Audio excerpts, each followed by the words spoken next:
All right, folks, get ready to strap on your post-apocalyptic boots and navigate your world through Death Stranding. But this time, it's coming to the big screen. We've got some notes here. Ooh. Hideo Kojima's fever dream of a walking simulator game. I bought Death Stranding. Looked fantastic. Concept just made me go, what? And I have to kind of see it in a world where death itself has been broken. Not time, not space, but the concept of death. And you've got things coming in from the other side, and this, that, and the other, and weird babies and Norman Reedus. But I'm looking forward to the way that I'm looking forward. If it's done by Netflix, I'm sure that Norman Reedus will be played by Will Smith. Because that's the way Netflix do things.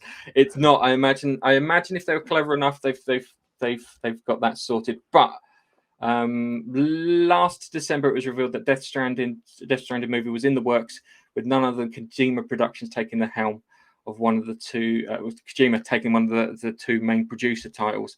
Kojima, legendary game director, has stated that he will not direct the movie, but he'll be deeply involved in supervising, plotting, designing, crafting the content, which is fine, because when it comes to dialogue, and Hideo Kojima, it's kind of not lacks brevity, shall we say? And we know this through the codec calls that you get on Metal Gear. I do like the codec calls, but dude, the game would be cut in half without them. So yes, so he's doing it. The film will be produced by Hammerstone Studios, known for movies like Barbarian 2022. I haven't heard of that one. Bill and Ted Face the Music 2020, which is fine. The studio head Alex Labris. Oh my god, Alex, Polish name that I can't probably say, expressed his excitement working with Kojima and aiming to refine the video game adaptation.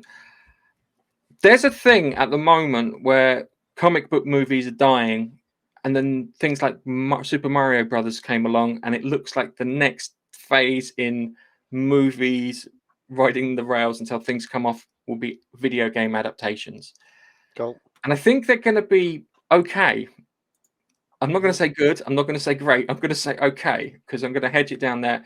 And given the fact that I imagine that Kojima will make sure that the thing looks the way that he wants and sounds the way that he wants, and as long as someone does the dialogue that's not Kojima, I think will be great.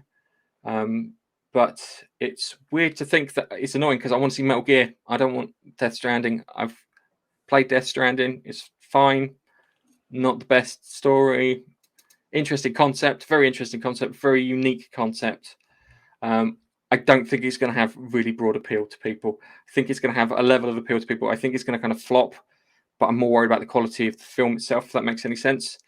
So there's some good things in there. If they've got Kojima on board, they're respecting the source material and they're respecting the creator of the source material, which is always a good thing.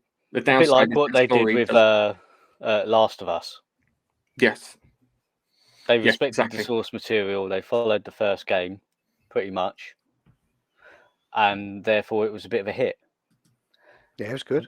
Although that did have a massive, massive following when compared to Death Stranding. So Yes. is it going to be a big hit, or is it just going to be one of those that pass you by? Why can't they make a decent Resident Evil film? Right. So I just want the mansion. I just want Resident Evil 1 made as a film. I think let's just start with Resident Evil 0 because that's where it all started. Nerd. Yeah, but then you can have your prequel afterwards, though. That's how it normally works, anyway.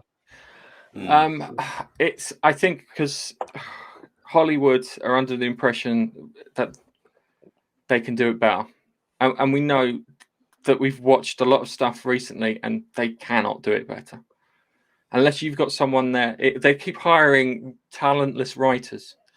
Yeah. They don't fork out for writers. You look at Star Wars and Indiana Jones when it comes out, and you're going to look at these things and like all the Marvel stuff in Phase 4. It looks like they just saved the budget on writers, and they didn't realize how important writers are in order to just make sure everything is set. And I know that Marvel turns around and goes, "Oh, we write the script, and then we just ignore the script." I'm like, "Oh, great! You've been winging it all these years. You got caught out. Sorry." So it's. I'm hoping I'm hoping it's one of those things that people watch, and it's going to be video game version of David Cronenberg, if that makes any sense. Ooh, David Cronenberg. Nice cult following because he did mad films. I think it's going to be kind of like in that vein, and should be on a Sunday. So yeah, I don't know. I haven't played that game. I've seen you play a little bit of it. It is actually free on PSN Premium, I think. I could download it and have a go on it. It was free on Epic Games as well. Yeah, I got it on Epic Games. I've got an Epic game. I've got an Epic Games too.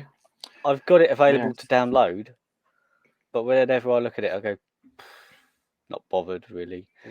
And because it's so weird and it's a walking simulator, so unless they can do something with this, I'll be honest with you, he has really thought about the walking mechanics. There's a lot of walking mechanics in there which you don't get in normal walking simulators. There's balancing, there's bridges and ladders and ropes and people leaving stuff behind. And I think that's the bit that put me off the most when playing it, was the fact that I wanted to go through an empty, desolate landscape in a post-apocalyptic world, but there was evidence of loads of people being there, and it kind of broke the immersion, if that made any sense.